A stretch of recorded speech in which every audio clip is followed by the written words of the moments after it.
I can never be submissive to a man. Neither my 6 daughters. Submissive, total bullshit. I'd rather be a single woman any day, proudly, so I knock my chest. Marriage is not visa to heaven. Is your wife a lap dog? If you want an Alsatian dog or a lap dog, a poodle that you say, sit down. I try as much as possible to put in 110% into my marriage. I went to a Thai restaurant for 3 months to learn how to cook Thai cuisine. I went to an Indian restaurant for 3 months to learn how to cook. And the damn man still goes out to cheat. Do you think... Hi ladies, welcome back to my channel. If you're new to this channel, my name is Miss Kafwe. So ladies, as you heard from the first video, things are about to get lit over here. Ladies, what lessons did you learn from your failed marriage or relationships? I'd love to know in the comment section down below. But ladies, before we jump right into this video, please comment on this video, please like, please subscribe to this channel, and I'll be happy. So ladies, let's jump right into this video, and then I'll be back to give my take on it. I can never be submissive to a man. Neither my 6 daughters. Submissive, total bullshit. I'd rather be a single woman any day, proudly, so I knock my chest. Marriage is not visa to heaven. Is your wife a lap dog? If you want an Alsatian dog or a lap dog, a poodle that you say, sit down. I try as much as possible to put in 110% into my marriage. I went to a Thai restaurant for 3 months to learn how to cook Thai cuisine. I went to an Indian restaurant for 3 months to learn how to cook. And the damn man still goes out to cheat. Do you think cheating is enough to end the marriage? For a younger woman, yes, who is not experienced, it could. But a more matured me, no. Men don't cheat because they don't love their wives. I use myself as an example.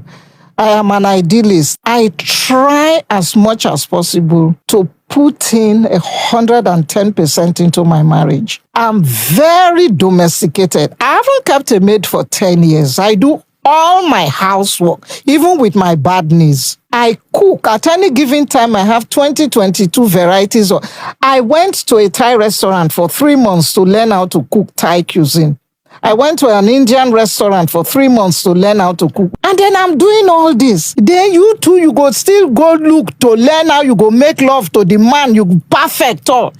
And the damn man still goes out to cheat. You now feel it's an insult on you. You feel there is something lacking in you. You feel inadequate, that you couldn't please him. And you feel very hurt. So a younger me could really, but a more matured me, no. I have a lot of cousins, male cousins, and I used to seek their opinion. So he said, Rosalie, if you know how the girls and they chase us too, they don't let us rest. Even when you turn them down, you turn 1, 2, 3, you go come see one. When you see the Ikebe self too, yeah, she there for back, Bobby there for front. It's okay, Kinsha, welcome. So when the temptation is there, you take it. It is no reflection on your wife. And then this silly girl gets the access to your phone number, and is sending, as far as I'm concerned, stalking messages, and your wife accidentally maybe comes across it. No, I will fight you. I will quarrel with you, raise hell and all. But leave you? No. Men don't cheat because they don't love their wives. They love their wives to heaven and back and still cheat. A lot of them, the opportunity just presents itself. Others, the damn girls outside too won't give these men peace of mind. They pursue them, particularly when you are in power.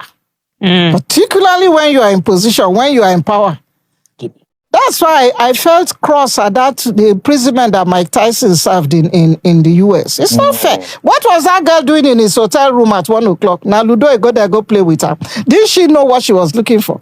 And what Mbappe there now, is it in Sweden or wherever that he went recently. To? All these accusations against all these football stars and the rest. What are these, not to talk of groupies that follow musicians, throwing their bras, they're not the wear pants, go, all.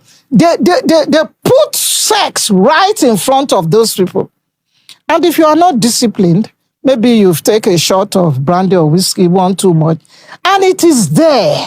It's available. It has nothing to do with your feelings about your wife. You love your wife. You love your home. As far as you are concerned, it's just a one-off thing. You even use a condom. This woman, and if you don't use yours, she would have poked the condom, hoping that she would trap you. But you can't make being a wife and a mother the center of your entire being. There's more to life than that. Point number one.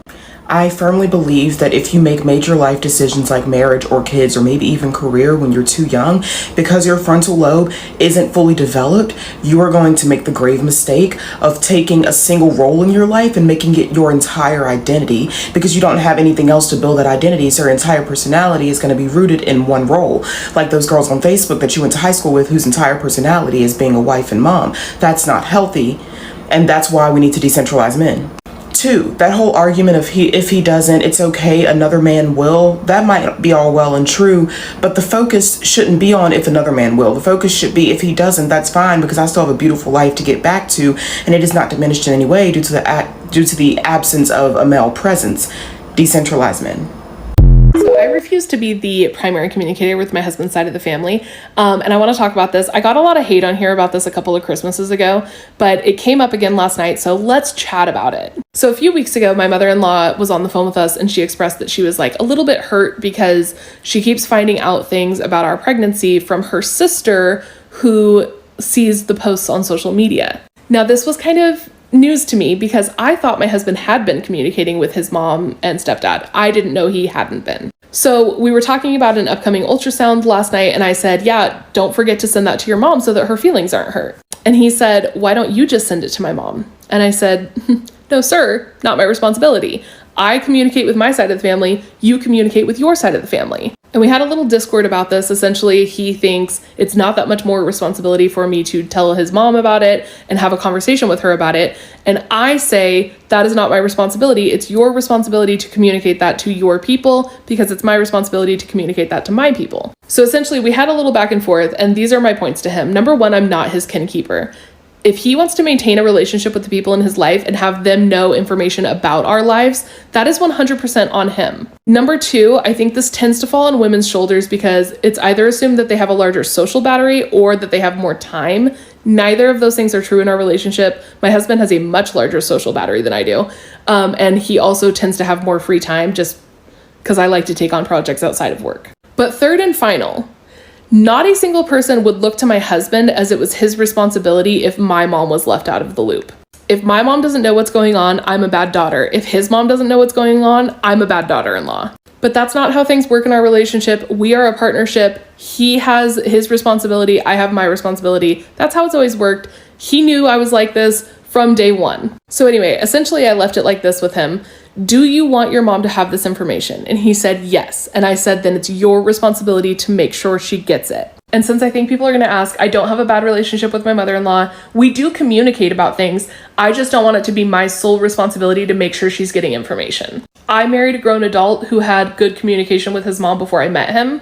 There's no reason that that should be shifted onto my responsibility plate now that we're together.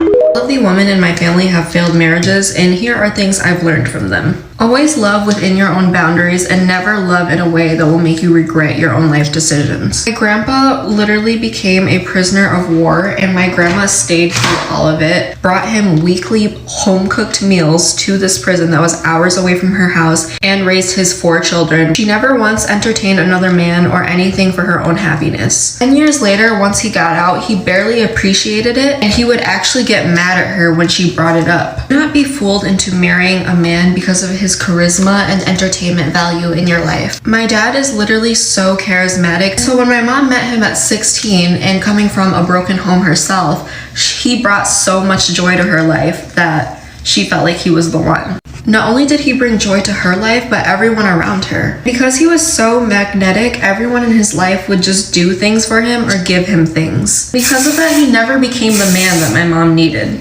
Everywhere we went, people just fell in love with my dad, and they never recognized all the unsaid labor that my mom went through to build our home and our family. A man who has the intention of cheating will cheat no matter who you are and what you do. My grandma was literally the perfect wife. She kept perfect measurements. She dressed like a local celebrity. She raised their children and found time to work and provide for the family. She always made home-cooked meals. She could speak 3 languages. All of my grandpa's friends literally envied him and wished that they could be with her. And yet, in her darkest times, when she needed him most, he was literally at a brothel. What I've learned in 1 week of no contact trial separation from my husband. The short version is I have really come to understand if my life is not better for having you in it, then why are you in it? This week has not been easy, but also I have been able to breathe and relax and feel free within my own home. Just so you know, he's not like mean or abusive or anything, just neglectful and distant, which is excruciating, especially for somebody with an anxious attachment style. I've also learned that I still want him in my life, but that we have to renegotiate the terms of our partnership. In fact, the word partnership needs to be a bigger part of our vernacular. But I've also learned I would be absolutely fine on my own, which is something I didn't know before this experiment. So wish me luck. All right, I'm getting ready for work. Let's talk about a couple things that I've learned in the last few years going from divorced to now remarried. So I'm about to do my gua sha. I'm using my Tatcha. I've really been trying to get my skincare together. And first thing I want to say is divorce is not the end of your life. It can definitely feel like it at the time. I got divorced in 2020 with 4 kids, and my situation was particularly abusive, and it took me 7, almost 8 years to leave. I got married when I was 20. So in that moment, you feel like it's your fault. You feel like it's the end of the world, but I want to let you know, anything that isn't for you, God is going to make it fall away. And sometimes we are hard-headed and it takes us time to leave, but you've got to know that if it's ending, it's because it needs to end. Now, another thing, please don't believe that no one will ever love you again with your kids, okay?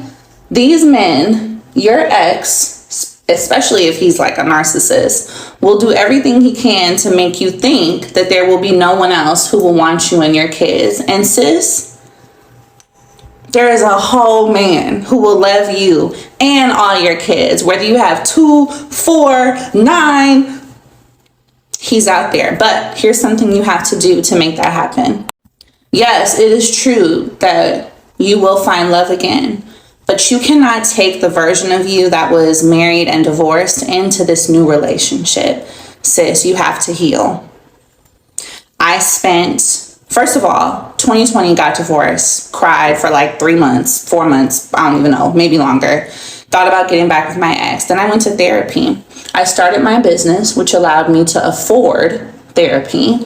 And I went to therapy for like 9 months, every single week, a session. And what I was really working through was worthiness. You have to give yourself the space to heal so that you know you are worthy. Despite what that person put you through, you have to, number one, take accountability and recognize while what they did to you isn't your fault, you have to accept responsibility for the fact that you stayed for as long as you did. That's 1.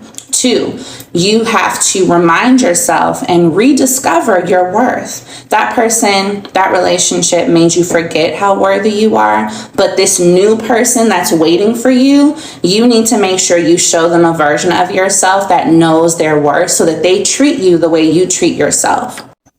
So focus on you. Get really intentional about your routine. Love yourself. Treat yourself really good. My husband now treats me the way he does because he saw how I treated myself before we ever got married. That's the key. You got this, girl. I wish I knew this in my first 2 years of marriage. Like, it would have saved me a whole lot of, stress, a lot of anger. Let me share it with you so it can help you. So from beginning of your marriage, you can just hit the ground running. Listen, men want happy wives. They don't want hardworking wives. That is why you see some of the laziest women, Their men will be treating them like eggs. See, when you are married, don't be strong. Don't be doing I'm a strong lady. Don't be doing I can sweep the house by myself. I can watch the TV by myself. I can still go to work with myself. I can still pick the kids and come back and cook. Stop doing strong lady. Start being a little bit lazy. Yes, start being a little bit lazy. You will enjoy yourself. I'm telling you. The man will take care of you. He will take care of you. Men like to take care of women. But if you are doing like, you are so strong, you can do everything. You can be pregnant and be washing plates at the same time and fetching water. You'll be doing all those things. Learn how to be a little bit lazy. Let the man not know that you can do all those things. This is a scope. I'm telling you. Let him not know that you can do all those things. Let him feel like, she's just a baby. On a menwa. It's better. Let them see your son in a menwa. Let them see your son that used to do baby. Because if you used to do baby, they will treat you like a baby. But if you do as if I can handle everything by myself, you will handle everything by yourself. So use this my trick now. Don't be doing as if you can do everything. Be doing only small things.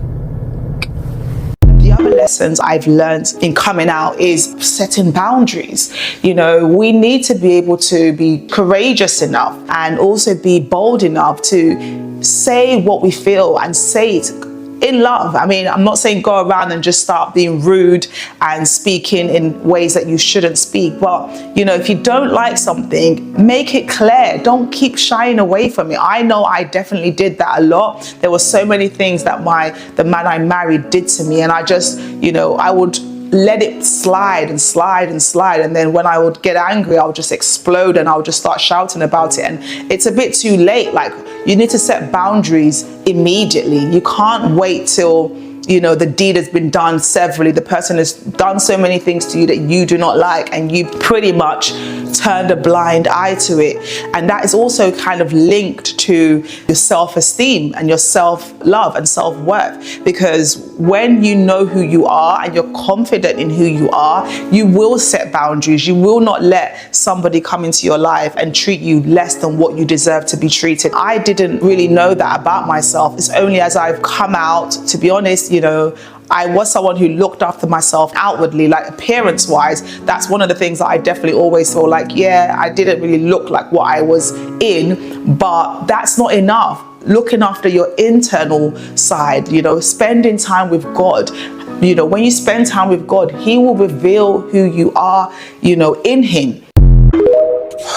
Listen. One of the biggest mistakes you can make when you're trying to fix your marriage is believing that you can rebuild trust with your spouse while still entertaining your past. Let me be real with you. You can't heal your marriage while keeping ties to what broke it. When I was in the early stages of reconciliation in my marriage, I thought I could manage old and inappropriate relationships. While being faithful and strong, I told myself I could handle it, that being friendly was okay. But here's the truth. When you're still drawn to temptation, even the smallest conversation with someone from your past can pull you right back into that same trap you thought you worked so hard to escape from. You're not strong enough to play with fire and not get burned. I wasn't. Those old habits, those people, those conversations, they aren't just harmless. They're a direct threat to your marriage. Every time you engage with them, you're taking energy from your spouse, from the person you promised to rebuild with. Boundaries aren't about control. They're about freedom. Freedom to heal, freedom to grow, freedom to become the partner that your spouse deserves. Cutting off ties to your past isn't a punishment. It's a commitment to your future. It's saying, I choose my marriage. I choose to honor my spouse. I choose to protect what we're building. If you're serious about fixing your marriage, let go of your past, block the numbers, cut the ties, set boundaries that protect your home. Healing starts with making hard choices, but those choices will set you free. Marriage takes effort, so put it in. If the people you discuss your marriage with are not sharpening you, you should not be having a conversation with them. One mistake that many married people make is that they go to their family and they tell their family about the things that are going on in their marriage. I made the mistake too when I first got married. And what happens is we hear people say your family won't forgive, but you will. And that's very true. And the reason why that is because oftentimes when God gives you a promise of restoration or He gives you the vision that things can be fixed, they may not have the same vision. And that's okay. They're not supposed to. There will be some of you whose husbands or wives come back after infidelity and your family kind of hates them and looking at them sideways. The problem is that when you were going through your trials and tribulations, instead of running to God, you ran to your family. You ran to people that were going to feed your flesh, people that you knew were going to tell you what you wanted to hear instead of what you needed to hear. Now you're seeing the repercussions of not going to somebody that is going to sharpen or edify you. Your family loves you. They want to do things to protect you. But if you're going to believe in God for restoration, you have to fight in the spirit. Your family's not worried about fighting in the spirit. Instead of you trying to convince your family that this person has changed, that you know what you're doing, that it's right, you allow them to see the change in that person's behavior. You allow the change in your spouse and the restoration of your marriage to be what they bear witness to so that they can see the glory of God. Here's some advice that women gave me before I got married and became a mother. And this advice came from women in my family. They gave me this advice because they wanted to warn me. They wanted to warn me about what they experienced in marriage and motherhood and prepare me so I didn't necessarily go through the same things that they went through. And I share this advice because there's this very common narrative right now that women just aren't made like they used to be. They don't like to cook and clean. They don't take care of their husbands. They're not loyal anymore. What happened to a loyal woman who was in it for the long haul, right? And there's this huge narrative that women have changed. And I think the missing piece of this conversation is that we've changed because other women warned us and prepared us for what to expect from marriage and relationships, from motherhood, and just from society as a whole. And so if you need to hear it, this is just a little bit of the advice or warnings that were given to me. My grandmother, she always said, you'll never clean a man's toilet. You can marry him, but you tell him, I will never clean your toilet. My mother, she told me to never rely on a man financially. No matter what I did, no matter what I wanted out of life, I needed to make sure that I could financially take care of myself and my children and never rely on a man. Okay? My mother-in-law told me well before I was married that I should never do my husband's laundry because if I did, I would learn to hate him. These are just little tidbits that were dropped along the way before I was a mother, before I was a wife, when I was in my teens and 20s, because they wanted to prepare me for what it was like. And this is the thing. So many men think women have learned about feminism and they've just changed. We've all just changed. But no, we haven't changed. The women who came before us have been trying to prepare us. They've been trying to set us up for a life that is very different than the one that they had, because many of them didn't have access to divorce. They didn't have access to their own credit card. They didn't have access to these things. They weren't able to say, I'm not going to clean your toilet. They weren't able to say, I'm not going to fold your laundry. But we are. We're able to say that. And not only are we able to say it because we have come so far as a group, women in general, but because other women have prepared us. The women in our families have prepared us. The women in our families have advocated for us. They've educated us. They have warned us about what it's like. And they equipped us with the tools and the information we needed to have a different life than they had. And that's good. It's good. The problem is the men were not prepared. They were not prepared. And interestingly enough, they didn't hear from their own mothers or grandmothers that they shouldn't expect a wife who's going to clean their toilet or a wife who isn't going to fold their laundry. They weren't told that. And that was the missing key here. This is the missing component to this conversation. The women were prepared, the men were not. I said yes to a marriage that I should have said no to. Mm-hmm. We should have vetted each other better. We should have asked better questions. I had to hold myself accountable for the things that I missed. And that was when I stopped being angry, because I was like, well, you kind of didn't do this, and this. So then I was like, all right, this is my last time that I'm going to be crying in this shower. Wow. Because I had kids that we said we would give a 2-parent household to, because we didn't grow up in it. We had plans and it didn't work. So I was pissed. I was very, very, very pissed because I knew better. And I'm sure that a lot of women relate to that, because a lot of times people don't consider that it wasn't her just busting it open and having a baby. It could have been promises that were made and not kept. It could have been her trying to stay because she did not want what's attached to being considered a single mom, but at what expense, you know? So I went through that whole process, and then one day I was like, all right, you gotta get over it. Like, you're never gonna end up giving your kids what you wanted to give them. Just because you weren't able to do it in your marriage does not mean you can't do it after the fact. So I had to really realize that, like, all right, maybe it's not how I wanted it to go, but that doesn't mean that it can't happen. It will never be the way I wanted it to be. And that's the thing that I had to just accept. But I also realized it didn't mean that it wouldn't be better. This is part 2 of lessons I've learned from my failed marriage. So when I got married, I was only 20 years old. I actually think I was 19 when I got my nikah done, and I was 20 when I was having my rukhsati/reception. So I was very young. I wasn't aware of setting boundaries, especially when it came to in-laws. Looking back, I really wish my ex-husband and I set boundaries and communicated like expectations when it came to in-laws, because it would have made our lives so much easier and the marriage so much more healthy. As a newlywed couple, when two partners, a husband and wife, are trying to merge their lives together and navigate through differences, literally the last thing you need are outside opinions. I feel like that destroys a marriage. My biggest takeaway is to set boundaries, and if you can, have the first year apart from your in-laws, because these are foundational years, or at least the first year will be the foundation of your marriage. I unfortunately didn't get the chance to live on my own the first year of my marriage, and I can confidently say it was crippling to our relationship, because not only were there differences, but also you have to remember that in-laws come from a very different mentality and upbringing and background, and that's not to blame at all. It's just a lot different from most likely your upbringing and your background. So there's all these differences and perspectives that need to blend together. And I really believe that distance allows this respect to be built and opinions to be heard, because sometimes under the same roof, conversations can just go the wrong way, or the communication styles are just not understood. The first year, everyone is just trying to get to know each other, and it just becomes so chaotic and so messy. So I really wish, looking back now, like my ex-husband and I had the first year to ourselves, but that was not the case. Those are my 2 cents for now. If you guys want any more tips, I'm very happy to give them from my failed marriage. So give me a follow and like this for maybe a part 3.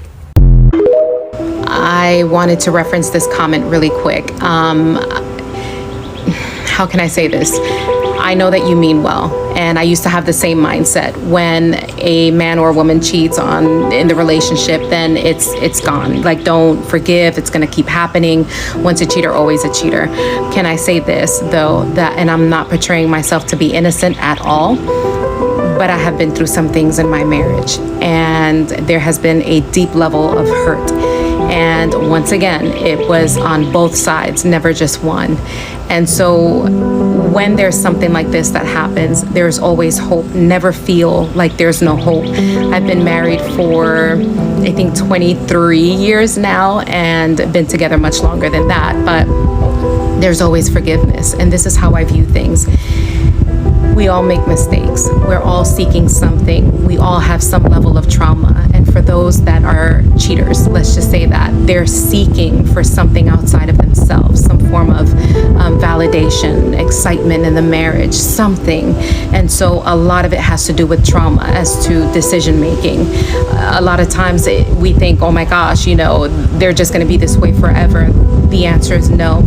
There was change in me. There was change in my husband. And I tell you this, we do what we do because we love it. We love marriage. We love restoration. We love talking to people, counseling. It's a passion that we have. And the reason why we love it so much is because we were both hurt by one another. In years, I'm talking about years of hurt. And so can I tell you that God is real? And if he's forgiven you, who are we not to forgive? And so if God has put you together, never feel like it's impossible, because with God, all things are possible. Pray for one another. And so I know that you mean well, but at the same time, there is such a thing as restoration. Has God restored you? Have you become brand new? Are you whole? Because if so, I want to let you know that marriage can be whole. There is such a thing as marriage restoration. Ladies, I'd love to know the lessons you learned from your failed marriage or failed relationships. Some of the lessons personally I learned is that number one, hey, never live with his family, never live with your family or his family, never live with your in-laws from both sides. Remember, even your family is not his family, and his family is not your family. Never live with them. Another lesson I learned is that you people should have goals that are aligned. If you don't have aligned goals, the relationship will fail, because it's like driving a truck in 2 different directions. That truck will ultimately roll over and an accident will happen. Is there another lesson that I can remember that I learned? Ladies, I've learned so many lessons. Another lesson, and one of the most important lessons I learned, is always put yourself first. You see, the things that you're doing for yourself now that you're single, even in a relationship, even in a marriage, even as a mother, continue doing those things. Don't stop to do things for yourself because you're with a man. Don't stop working out, doing your skincare routine, doing your job, doing your content, doing whatever that sets your soul on fire because you're in a relationship with a man. Another thing, don't make being a girlfriend, a wife, or a mother your whole identity. There are people who make small things their whole identity. You find that being a wife is their whole identity, being a mother is their whole identity, as if they are the first mothers to ever exist in this world. You find others, when they get into a relationship, they forget all their friends. All the friends who are there for them now don't exist anymore. Let me tell you, that is the worst mistake you can do. Continue nurturing other relationships that you were in before. Don't just stop nurturing those relationships with your friends, with your family, with your peers, with whoever you love, just because you're in a relationship with this man. And another thing, never accept to be isolated from your support system. Your support system, you know who they are. They might be your family, they might be your friends, they might be whoever they are. Never stop. And if you find a man who is isolating you from such people, such a man does not want you to have the voice of reason whenever he starts messing up. Another thing I learned is that you cannot keep a man that doesn't want to be kept. Men that want to be kept are the only men that can be kept. Like, that's the only time the relationship can thrive, when the man wants to be kept. Another thing I learned is that after having the first child, if a man doesn't like show up as a father completely, don't have another child with that man. Don't have another child with that man unless the child is for you. Don't have another child with that man. You'll be so disappointed. Another thing I learned the hard way is that sometimes children ruin relationships. Children create a gap between the two of you that you don't see coming. At first, you'll be so close to each other, but as things get serious, they can create a gap between you two, because children are not accessories that you hang on the wall. They'll require you to show up fully, and one of you may not want to show up fully, thereby burdening the other people. Another thing I learned is that most people are very codependent. If you find a person who's very codependent on you, that's a narcissist. And always watch out for the signs of narcissism when you begin a relationship. Something else I learned is that whenever someone love bombs you, the relationship is destined to fail ultimately. Like, don't accept love bombing. Me, myself, I did not know that was love bombing. I just thought that, hey, finally, I found the one. Hey, if life will be like this, then I'm in it. You see? That's what my 21-year-old brain was thinking. But right now, I know better. And also, you should know better if you're listening. Something else I learned is that the relationship with a mama's boy will never work. His mother will always meddle in your business. If that man is a mama's boy, the relationship will never work. She'll always meddle in your business. She'll always put her nose in your business. So it will never work. Something else I've learned the hard way is that your in-laws are not your friends. Always see them as such. For example, if something tragic happened to you that was caused by their son, they will always side with him. Even if he unalived you, they will always side with him. Always put that at the back of your mind. Ladies, another thing I'm noticing, when men say that women don't want to be submissive anymore, let me tell you, we've learned from our mothers. Like the first woman in the video, we've learned from our mothers, and men told us to choose better, so we chose ourselves. So what more do they need? Ladies, always put yourself first. And marriage is not an achievement. And always know men can marry you for the wrong reasons. A man might marry you just to put you in the shelf, just to put you at home. He wants you to be a mother, you to be married, you to be domesticated. As for him, his life will continue like normal. He'll continue sleeping with those who he was sleeping with like something never happened. Always put that at the back of your mind. Marriage is not an achievement. Some marriages can ruin you. Some of these marriages, women don't even get out with their life. Women don't even get out with some of their physical parts. So be very careful about these so-called marriages that society keeps pressuring you. And before you get married, please be an important person. Please work on yourself. Please have something of your own. Don't, at this day and age, it's 2025. Why should you have the mentality of that man will provide for me? I'm waiting for a man to come and save me. I'm waiting for a man to come and build me a house. Please wake up, build that house yourself, buy that car yourself.